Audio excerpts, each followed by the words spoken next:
In this problem, we're given the curve x squared over a squared plus y squared over b squared equals 1, and we are rotating it about the x-axis to create what's called a prolate spheroid, apparently, and it's kind of football shaped.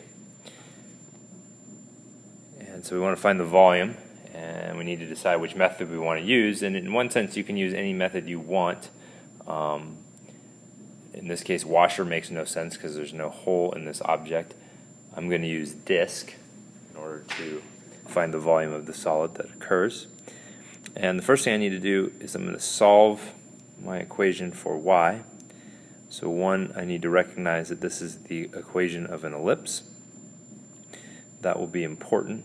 It's just an important fact because since I know it's an ellipse and the major axis is the x-axis based on the graph, I also know that this point here has the x value of a. And if I don't recognize this as being an ellipse, then I would have to solve this equation when y is 0. So anyway, when we solve for y, we get y squared equals b squared times 1 minus x squared over a squared. And I'm just going to leave it like this because I can take the square root, right? So y equals b times the square root of 1 minus x squared over a squared. This ends up being an unnecessary step because this represents my radius squared. So just by recognizing that, I can save myself a step. Since I'm rotating this around the x-axis and thinking about it in terms of disks or circles, that means my circles are oriented horizontally. So I will be integrating in terms of x. I'm going to focus simply on the circles in the first quadrant, and so I'm going to integrate from 0 to a. And since I'm only integrating half of this object, I will have to take the result that I get and multiply it by 2. And it's always pi r squared, so my radius, I'll just illustrate it in red for any of these circles, is this, right? It's the curve in terms of y. So this is an expression for my radius. This is an expression then for radius squared. So I will be integrating b squared times 1 minus x squared over a squared. And a and b aren't variables, right? They're just constants, right? This just represents some ellipse.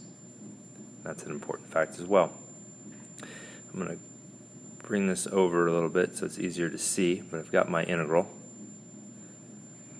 And I'm going to pull b squared out because it is a constant.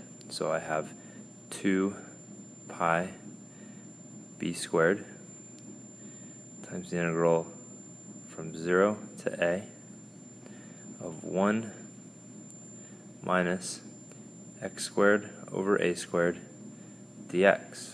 And again, my variable is x, everything else is a constant. When I integrate this, 2 pi b squared times x minus, this will be x cubed over 3a squared